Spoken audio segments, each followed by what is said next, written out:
Hey guys, what's up? MJW006 back with part 3 of our current Heads Up Sit and Go series. And basically, I mentioned early in the series, when I did a series overview, that we would be doing a video on playing against the regs in the third video of this series. As it turned out, it's a pretty big job to organise 6 different regs based around all our playing schedules and all our lives to get playing at the same time, to be able to do recordings and then filter it down into a video. So at this point in time, I'm still working on that, and that'll be something that will definitely be coming up for you guys. In the meantime, something that I did want to actually touch on before we went into that series, and I think as an order, I think this is the best way to do it. We're going to focus on the mid stakes still, and we're going to focus on the full tilt turbos. In terms of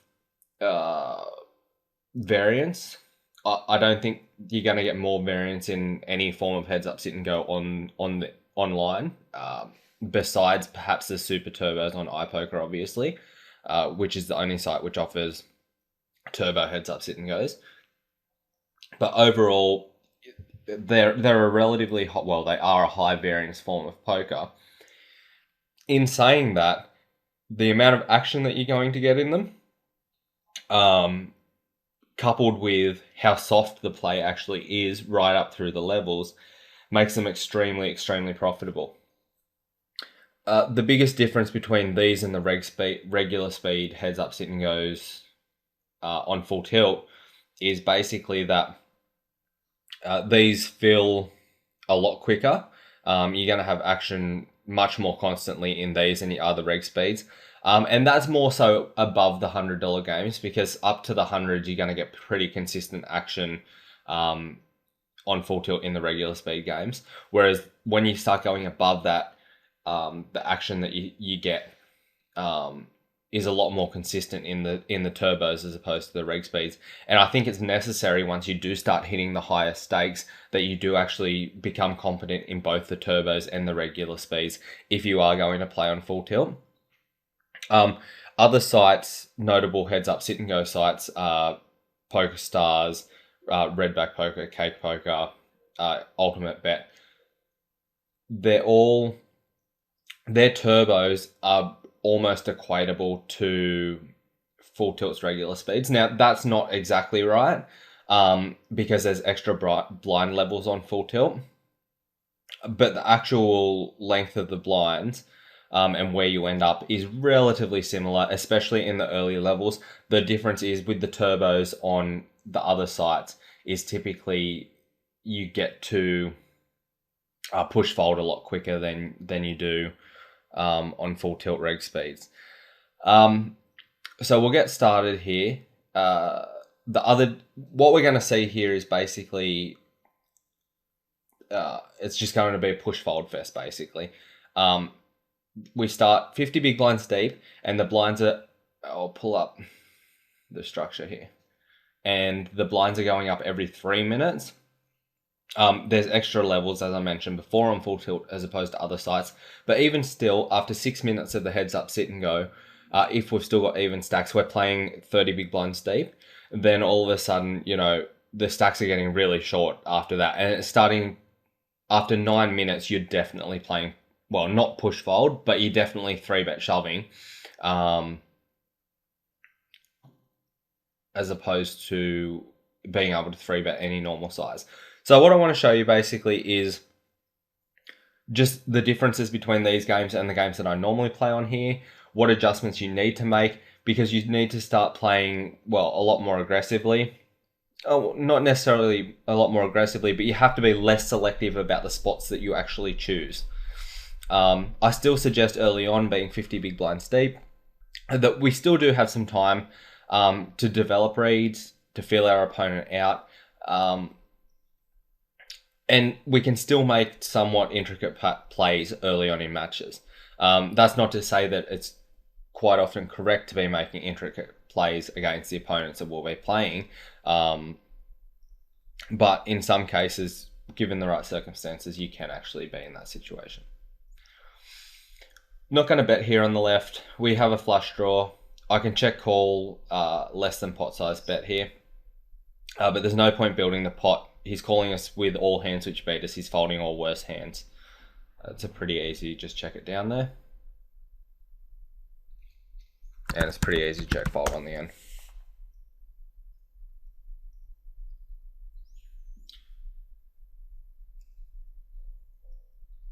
A7, easy raise.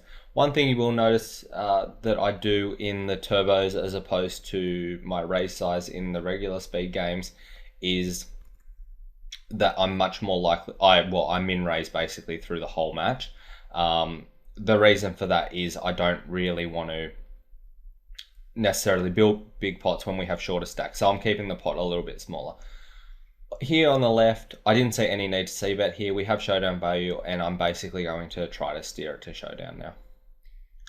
Here on the right, he leads out at us. We have kings on this board, and basically we're never folding here. I'm raising here, and I'm 100% getting it in. It's a call on the left here. He showed no sign of strength right throughout this hand. This is a stab. Basically, we're getting 3-1 here on a call. This is a stab maybe 50% of the time, I'd say. Or trips. I mean, that's still a plus EV call every day of the week. If I wanted to take the pot down, I would have c-bet there with my ace high. The reason I checked it was to try to get to showdown. He gave us a cheap way to showdown. He gave us 3-1 odds on the river. It's a pretty easy call in my mind. So we have a $50 game on the right here and a $100 game on the left, sorry. Make you aware of that. We'll probably mix in some 80s as well, but you're probably going to get a fair few games actually onto this video because of the speed that the games do go down in. I think my average time for a game is like 7 minutes or something like that in a turbo. Okay, I'll stop rambling now. This is a raise out of position, and I'm not making it more than 3x as I normally would advocate doing, and I'm definitely c-betting this flop.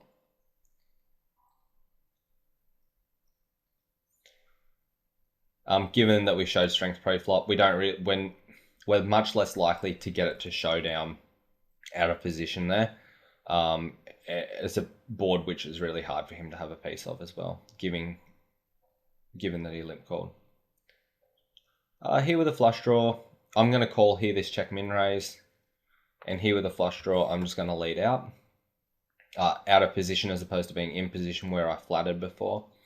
And I'm going to continue here. I'm going to keep my bet size relatively small, and it's a pretty easy fold were we to get raised there. Here on the right, I called the check min raise. He checked the turn, I'm checking it back. Very well. When he takes this line, it's really unlikely that he actually had a piece at this point in time. It's tempting to make a call here. I don't have any reads basically on this guy. So I am just going to fold, but if he were to do this again, it's very tempting to call with ace high there, given his line. He's basically taken a nuts or rare line. Whoops.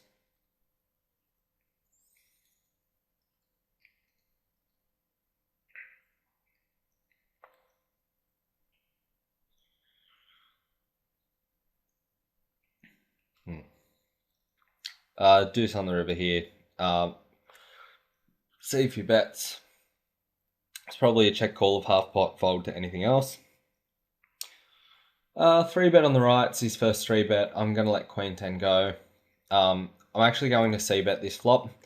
Given that he folded to my c-bet last time we actually c-bet, I'm going to start trying to build a stronger dynamic with this guy on flops, given the note that I just read, which was that. You can pause it and go back and have a look at it. Flop top pair here. Going to c-bet again.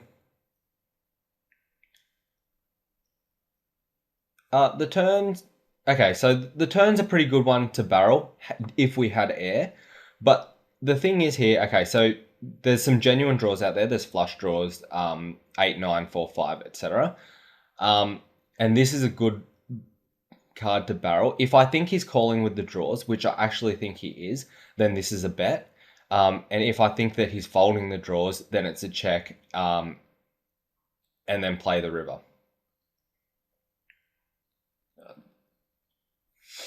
As played here, that's the other scenario, obviously, is that we're already way behind. And this is another line we spoke about earlier in this series, which is the check call flop, check min raise, check raise turn. And this, in my mind, is a pretty easy fold.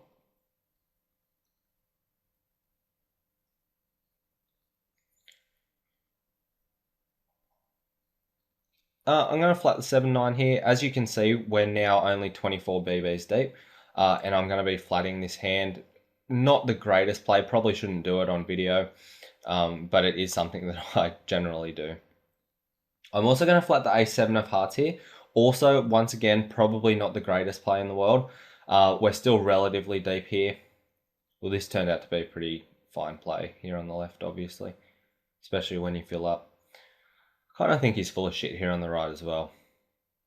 I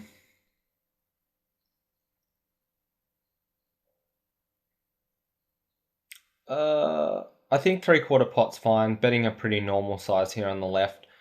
There's still room for him to ship if he wants to bluff raise, or if he wants to do it for value God, I timed out. With like Jack X hands, which are taking this line, and we still get called by worse hands, obviously. Like 2-3, for example. And that's just, I guess, to a degree, that's the quality of play that you come across, even in like the 115s.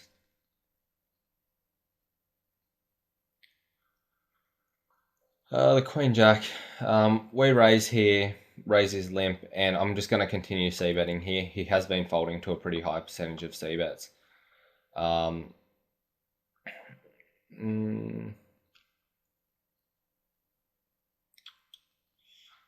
Don't really want to try to barrel this guy off, given that he just called our river bet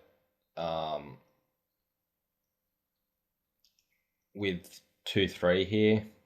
Kind of makes me believe he's a little bit stationary. Don't really want to try to barrel him off a hand here, because I don't think he's folding any pair or any draw on this board at all. I wouldn't be surprised if he like overbet ships here. And I mean, happy days if he does, because it's an easy decision for us. When he 3x's here, completely different to a min raise. I'm definitely not getting the odds with these stacks to be flatting. And, it might seem like not all that much difference, 150 or 100. But calling 50 or calling 100 here, given these stack sizes, is actually a pretty significant difference. Okay, so now we're 20 BBs deep over here. Once again, easy c-bet on this board. Continues to fold.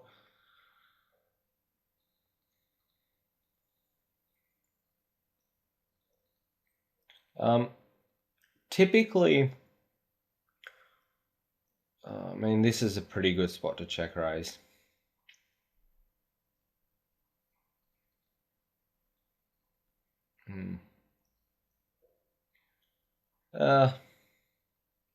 What the hell? Why not? Pretty good spot to check raise. He's basically limped every button, so his actual limping range is any two cards. His c-betting range there, I mean, he has to. It's very hard for him to continue with anything there, other than an ace or a jack, obviously. What I was getting at was, I start to 3-bet shove with these stacks. So with 1200 at 2550, to me that's a shove stack. We haven't had an opportunity for me to show you my shoving ranges at this point in time. But hopefully in some upcoming matches we will get to that. Turn an open-ended straight draw here. He's checked twice. I want to just take a small stab here at the turn. We have outs obviously as well. But I think it takes it down enough at the time without giving me another free card. This here, for example, is a pretty easy ship with a bit over, with 21, 22 BBs.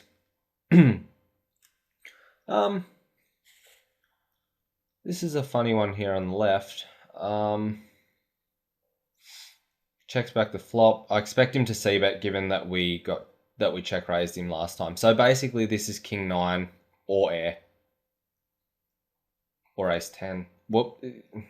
Okay. I'm not even going to go into what that was. This is pretty close to a ship, 10 BBs. I'll control myself here. One thing I do start doing is I start limping with 10 BB stacks and with 10 BBs effective. In turbos especially, it can be a really useful strategy because you're not always going to get hands which you can just be consistently shipping. It sets up a different dynamic as well. It allows you to be able to limp shove if they start playing aggressively against your limps, for example. I don't think there's all that much value in shipping this river. I'm just going to call here. His line's pretty weak, but he took a weak line with troops earlier, if I remember correctly, early in the match. Or a straight. Snap call here on the right.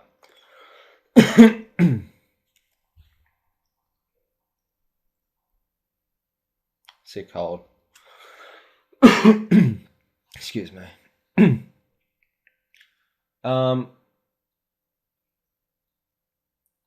I mean, with these stacks, sometimes I float here with bottom pair in a reg speed game with deeper stacks. In this situation, it's really, I don't think that I can. I don't think that I can float him here effectively. So we double him here on the right. That's just the nature of the game that's going to happen.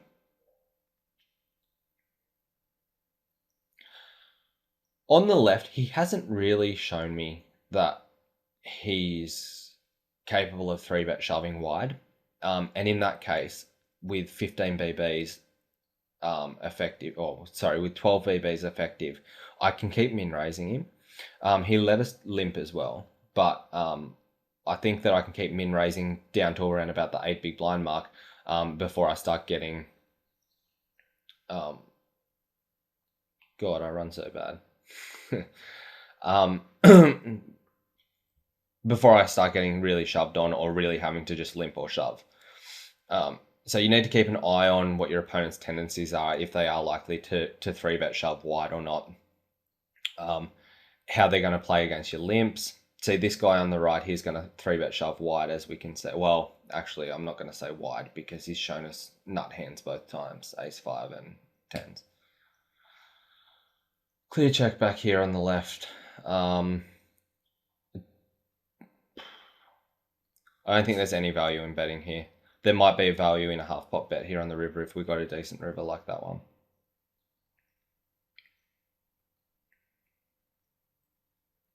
We know he'll call with a 7 here. We know he'll call with pocket pairs worse than ours. Man.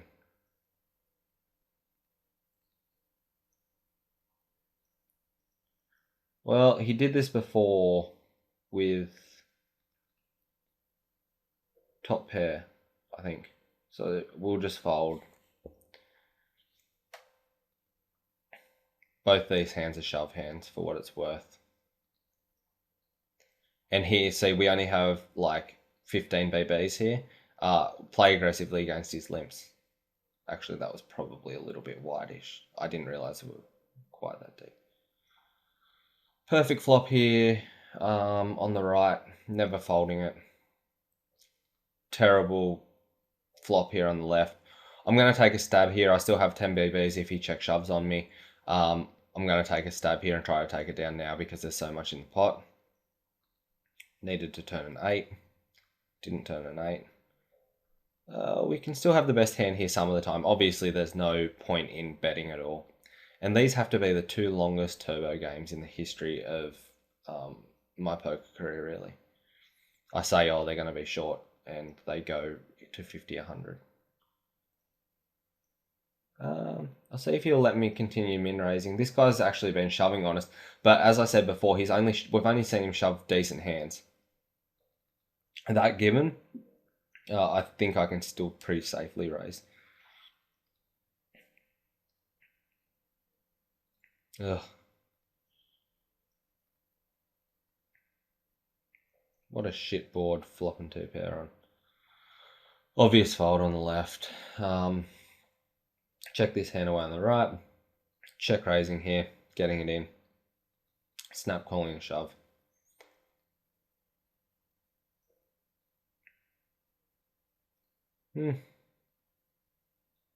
Fold on the left. All right.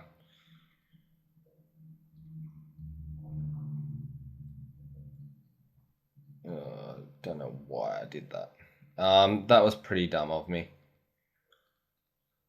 Given that he hasn't raised our limps at all.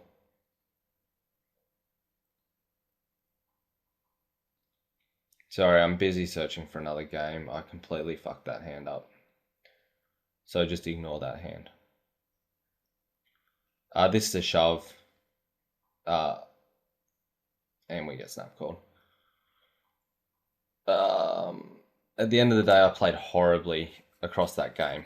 We'll see if we can get a rematch and redeem ourselves for that one. Normally I don't get distracted so easily. Don't know what all that was about. So, I'll try to get a couple of games going again. So I'll go back to what I was talking about before we started the video, and that was the real difference between the turbos and the regular speeds. I mean, contrary to what actually just happened then, typically my average game goes for around about the 7-minute mark, playing turbos. So even though the variance is actually increased by playing turbos, the reality is that you can actually play a much larger volume. Therefore, you get to an amount of games which is actually somewhat evening out the variance in a lot shorter period of time. So that's one big advantage of the turbos. On top of that, you can be playing the $200 turbos, and you can be getting action which is probably equivalent to the skill level of playing like the $50 regular speed games. So they're much softer in that respect. And basically that's just, around the fact that people are the average poker player on full tilt is a gambler. And this is what they like to do. It basically caters to the degenerate type. And they're highly profitable, basically, as I'm sure you've already seen. This is a snap call. Obviously, sometimes he has an overpair here, given that we have no reads on him at all. He 3-bet first hand here. We flat with a hand which some people would argue I shouldn't be flatting with, particularly in a turbo. It's a hand that I'll definitely flat with in a reg speed game. Given the speed in which he overshipped this flop, it's either 2 overcards, obviously, or it's an overpair. So, it's a pretty easy call for us.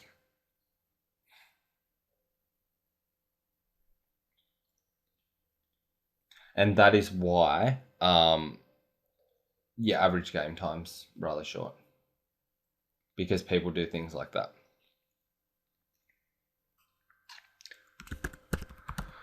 What else? Oh, well, I'll get these games going before I start rambling on.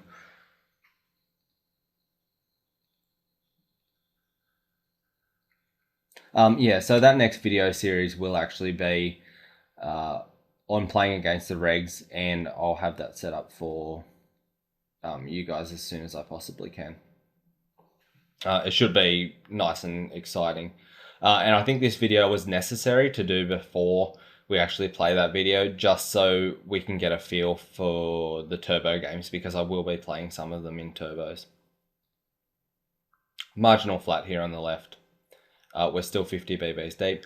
And given what happened last hand, I'm going to flat this bet, and I'm going to see what he does on the turn.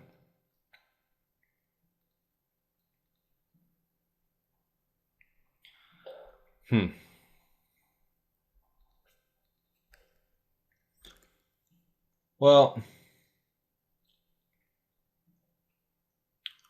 I get the feeling that he can actually be doing this with worse hands. I kind of want to call him down. There's no point raising here, obviously. Oh, man. Really want to call him down there. If he's going to be this crazy, then obviously, given maybe 5 more hands, I'm going to be snapping that off. Easy game.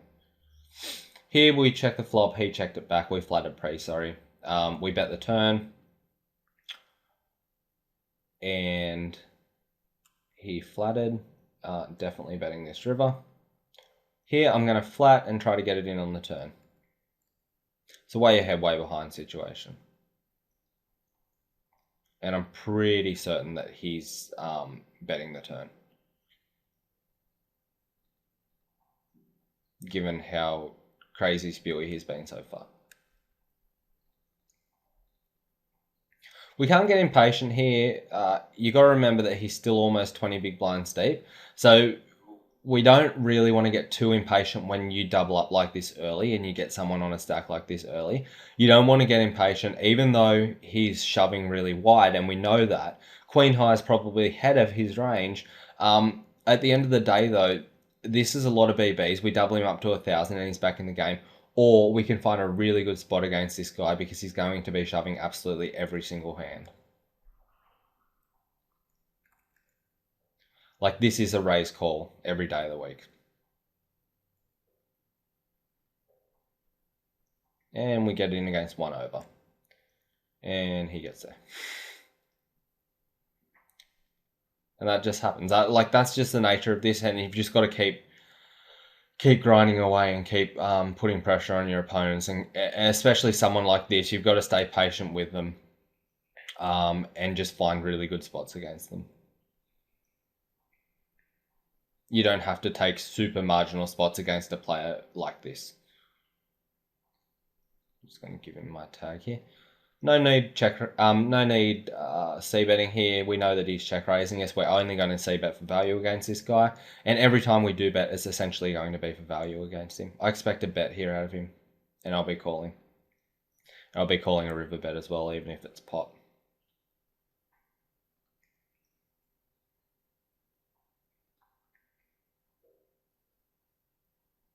I mean, some argument can be made for a river shove there. Here, it's 10 BBs. We know he's shoving ATC. Still, I'm going to see if I can find a little bit better hand to snap him off with here. And the thing is with a lot of players is they're totally oblivious to our strategy. And that's the thing, is they don't realize that we're just folding. We're not raising any hands at all. So he should know that if we do raise a hand, we're snap calling a shove and be able to play perfectly against us. The fact is that they're not thinking that. So we get in flipping this time. See if we can hold. Yes. Happy days.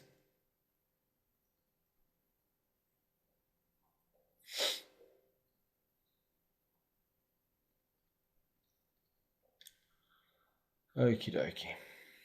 See if we can get.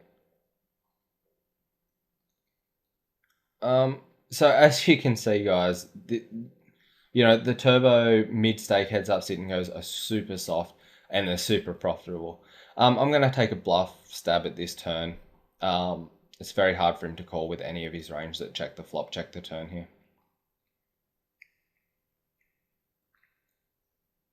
I'm just flatting this hand here, no need to 3-bet. The stacks definitely aren't deep enough to be messing around with this hand. You can play it pretty straightforwardly.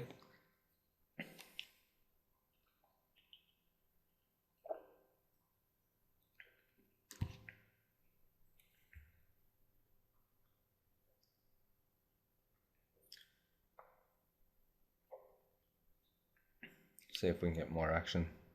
Everything that I tend to say on video just goes completely the opposite way. I mean, I said how fast the games are playing turbos, and yet the first 2 games take me an hour to play the first 2 games, and then I say that the games fill, they insta-fill, and it takes me 5 minutes to get a game. So that's...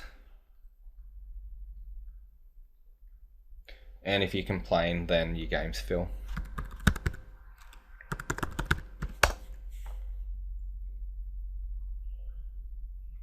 Okie dokie.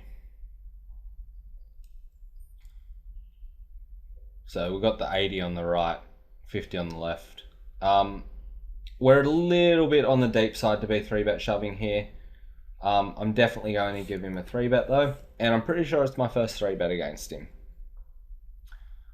If I do elect to 3-bet this hand, I'm snap calling a shove with these stack sizes, obviously.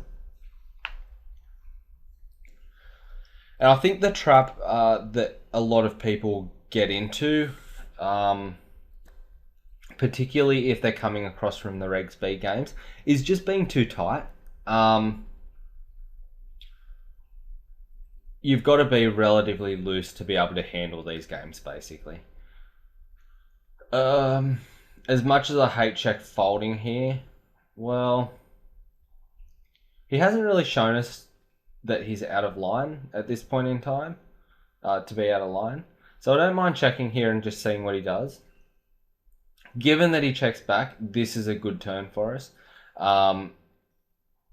And I'm definitely going to see if we can get our hand to showdown here. It's a great river. Might be a pretty decent spot to just put out a little blocker bet here. I think we get folds, well, or I can check call. The difference between a blocker bet here basically and a check call is that a check call is going to cost us a lot more. And if he was betting here, he's probably raising this bet anyway. So we'll just go ahead and put out a small bet here.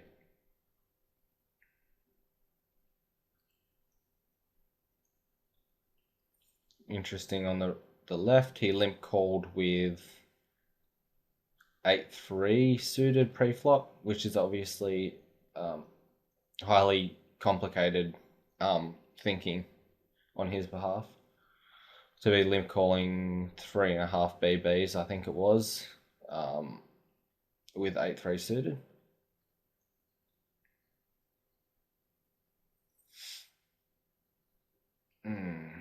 I'm going to c-bet here. Oh god, misclick. That was silly. Huh. Okay. He would have folded to 180 then, I guess. Ace King on the right, happy days. Never folding Ace King, ever. Ever, ever, ever, ever. Especially when it's suited. Come on, run good. Duh. This is probably a loose-ish flat, but I'm going to flat anyway. And I actually don't mind shipping on him here. Actually,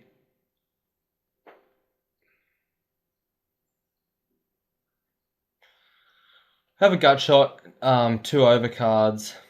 His range here has a lot of overcards in it. Overcards, obviously pairs as well. I think it's pretty close. I think calling's pretty bad because it puts us in a really awkward stack size. So I think this is a ship or... hate these stupid time banks. I'm used to a bigger time bank. I've been playing a lot of poker on redback, a lot of heads up sit and goes, and you get a lot bigger time bank on there than you do here on full tilt. And I'm pretty sure the same goes with stars. I'm pretty sure you get a lot longer time bank on stars than you do on full tilt. And especially I've been doing a lot of 4 tabling and 3 tabling lately. It's kind of tilting sometimes when you have a decision to make in your timeout, which I've been doing a lot of lately. Anyway, end ramble.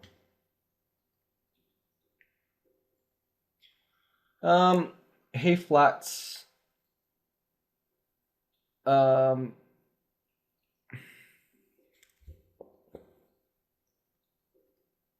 pretty sure this is a bet call. He's definitely, given what I've seen from players, he's definitely shoving Jack 10, any pair plus draw here, like Jack 9, 10 9, Queen 9, Queen 8, etc. So this is a check call here on the left. He flats, weird flat. I mean, I can't fold my hand now, basically.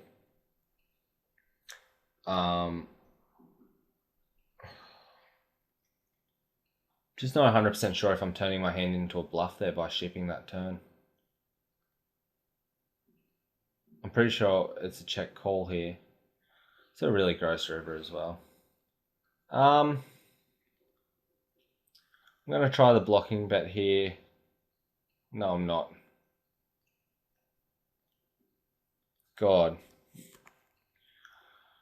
Oh, I'm really confused with this hand. I think, well, shoving's bad. I'm just going to check. Yeah. He played his hand pretty terribly. I mean, it was a clear shove on the flop. He should have busted us pretty easily, that hand. This is a pretty clear c-bet. Yeah, the thing with that hand was I really couldn't see what it was that we beat. And I wasn't sure if it was a check call. What the fuck? Okay. Yeah, I'm pretty sure that the way we played it, as it turned out, I think we got lucky by playing it that way, given that I'm not thinking 100% fantastically at the moment. Was probably the best way we could have played it. I mean, I could check the flop, but I kind of hate that. I hate checking there and facing a bet and having no idea what to do with one overcard on the flop. Yeah, this is a clear shove. We're 25 BBs deep. And we get called by worse, obviously, a ton of the time. Pretty clear c-bet here on the left. I'm just card racking at the moment. One thing I do is he hasn't actually seen us. You guys have seen me c-bet 90 every time when I've raised 80 pre-flop. This guy hasn't. I think when I'm playing for value, first hand at a new level, I can make my raise size whatever the hell I want. This guy, I know that he's check calling 10x on the flop. He's had the nuts every single time. Pretty sure this is a check back. God, I play so bad. That was a bet. No, it wasn't. Here I'm going to check this flop, see if he fires out at it. It's obviously a check shove. Doesn't take the bait. We get a perfect turn. I'm going to check again. Basically, the fact that he checked back this flop meant he wasn't going to take a stab at this turn, nor, given that we have two of the aces, was he actually going to call a bet on this turn. And I'm going to go for really, really smallish value on the river here. Try and make it look as if we're just trying to steal it. I'm going to check back this flop against this guy.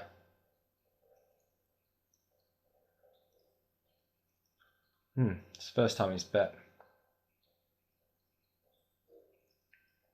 And it's a tiny bet here on the end. Can be anything, really. Why do I have to be so wrong on video?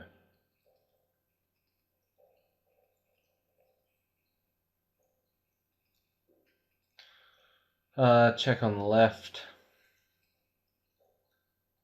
We've got a gutter here, 1 over card. There's no use really messing around too much here.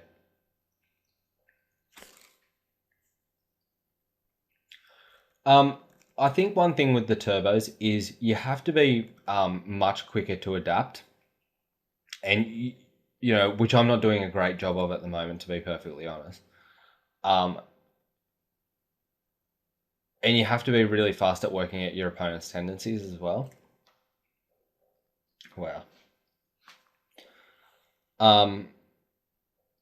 Erring on the aggressive side is certainly the better plan of attack. If you're unsure, be aggressive, which is also something which I actually haven't done much of in this video. So, I mean, so the moral to this video so far is do the opposite to whatever you've seen me do so far, and you'll be fine. I'm obviously kidding. But all them things stand true for the turbos, basically. You have to be aggressive from the outset. And you really have to be able to adjust to your opponents as quickly as possible. And that's because you have no time. Sometimes you just have to do things without actually developing a read at all. Sometimes you just have to trust yourself and just go for it. Here, he min bet. There's no point in me taking a stab here at the river. All the draws missed. He knows that. Even though he's a fish, he still knows that. I'd say he's calling with that hand. Alright, so let's see if I can focus on these games for a second. He's flooding every single time from the big blind, so I'm not going to raise that junk. 10-5 here on the left, pretty easy check fold. 9's on the right, getting it in if you rate 3 bets us. 10-8 on the left, a6 on the right. I'm going to ship the a6 here on the right. I think he calls with worse hands. I think we get folds a ton of the time. 2-3's a fold. King 4, keep raising here on the right with hands which can effectively make top pair type hands, like King 4, for example. Ace 4 on the left. This is a shove here on the right. C bet here. That was a really big shove, actually. It was probably not fantastic on my behalf. Still can't be folded for shoving ace 10 there. Here. And here's the thing about not so in... Well, I'm not going to... Okay, here's the thing about a lot of fish. Hey, we got it straight. They're not actually thinking... I don't have a time bank. About showdown value here or they're not thinking I'm not going to bet here because I have showdown value. They're also not thinking I'm going to bet here and turn my hand into a bluff. And they're also not thinking, hey, I'm going to value bet really thin here with bottom pair. And this is the hand I'm talking about. When he check calls this flop and then leads the river on this board here, whoops, on this board here, God, why do I do it at this point in time? Basically, you know, it's as tempting as it is to call with ace high in that situation. The reality is that he can easily be not thinking at all and be betting a hand which is actually better than ours, like 5x or 6x, which is a huge part of his range. And I think a lot of people would be surprised how much of his range is actually made up by 5x and 6x in that situation. So you need to be careful and you need to understand who you're playing against and on what level they're actually thinking, because as I mentioned, a lot of the time, given that they're not actually thinking, they're betting 5x and 6x there, and you're thinking analytically, and you're thinking along the lines of, well, he's not going to bet 5x or 6x because he has showdown value. He's not capable of value betting that thin, and he's not capable of turning this hand into a bluff at this point in time. Therefore, therefore I call. because the reality is against some players, they're not actually thinking analytically themselves, so you can't analyze them in that manner, which is a discussion I had in the forum a couple of days ago. I'm overbet shoving here. He min-raised me on the turn. I think there's a ton of hands which call here, which are worse.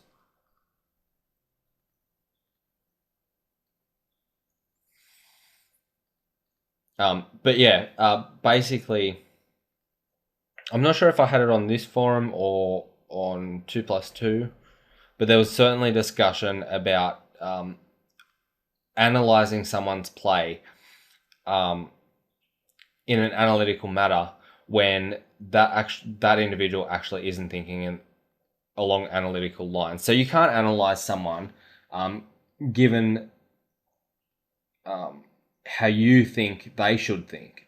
Essentially, if they're not thinking about these things, then they're not thinking about them, so you can't take them into consideration.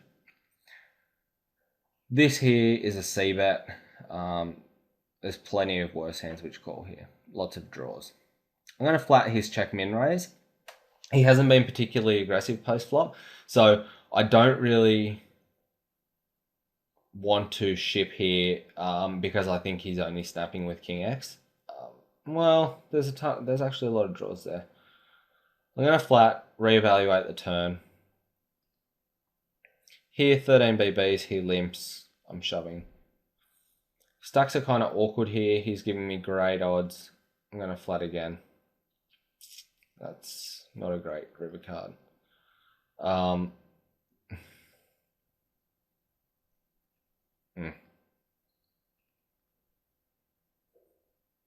I butchered this.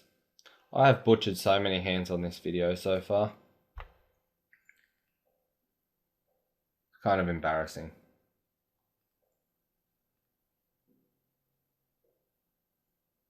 I limp here on the left here with these stack sizes, given that I've been shoving so much. Gonna just c-bet half pot here. Raise here on the right. C-bet and hopefully take it down. 8-9 here on the left, good hand to take a flop with. Flop top pair, check getting it in. 3-4, I'm not even going to open it here on the right. As I said before, this guy's flatting a ton. Queens are happy days. He 3x's it. I'm going to do something here to try to induce a shove out of this guy. And I'm going to 3-bet really small. Basically, it doesn't matter to me. God, misclicking. It doesn't matter to me. I'm getting it in here, post flop. So I don't mind min 3-betting there, and then c-betting really small on this flop to try to induce a shove.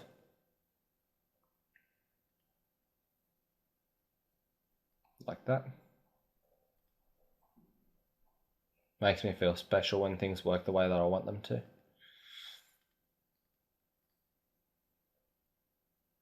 Top pair here on the left. We pick up a gut shot here on the turn. The turn isn't the best card that we could have hoped for. It completes some of the draws. I can double barrel here, but against his check shoving range here on the turn, our hand isn't actually in all that great shape, but I'm never folding top pair. I'm going to check back and bluff catch this river. There's also some rivers which are actually really good for us, like a queen or a 4. That's about all, actually.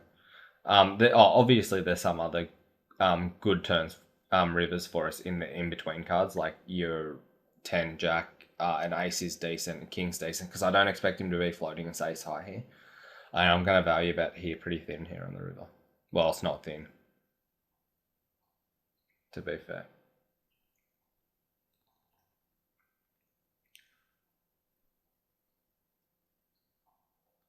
This is a pretty easy get it in spot here if he was to raise. How the hell do I get to 61-20? Anyway, this is an easy shove here. Get there. Boom. Hold. Alright. So, as sloppy as I've been in this video tonight, I think that all I wanted to do basically was give you guys a little bit of a rundown on what the turbo games are like, and give you a visual image of how they actually play. So hopefully you've got that out of this video, and you can see and get a better idea and a better understanding of how you need to play to beat the mid-stakes turbos. At the end of the day, there's no point being a nit to play mid-stakes turbos. If you want to err on the nitty side, you're obviously better off playing deeper stack games. Playing turbos on other sites, for example, if I pull this up here, you'll see that the blind structure is just, it's a ton different. Like, they're 5-minute levels, 10, 20, 15, 30, 25, 50, 50, 100, okay? 20 minutes, you're at 50, 100. Full tilt.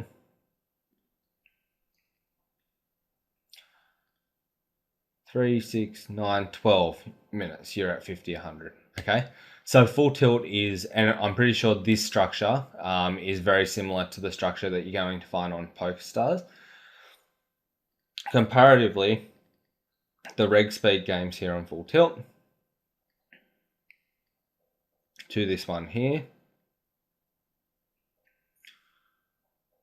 6, 12, 18, 24, 30 minutes, 36, 42 minutes before you get to 50, 100. So it's actually almost double. So turbos on other sites are really in between the full tilt reg speeds and turbos. But what I'm getting at here is essentially full tilt poker, their turbos are a whole different beast on their own. And some people have conquered them, and some people have made a mint by just playing turbos, because you can grind such a huge volume playing turbos on full tilt that you can eliminate variance. And that's one of the, by eliminate variance, I mean you can ride it out a lot quicker, which is a huge advantage to some people. Some people who can handle the short-term variance benefit hugely by playing full tilt turbo heads up sit and goes. I think that's all for tonight, guys. I hope that the video was easy enough to follow, because I've kind of been a bit all over the place. If you have any questions, any comments, feel free to hit me up in the forum. I'm there all the time. In the meantime, good luck in all your games, guys. I'll be talking to you soon. Later.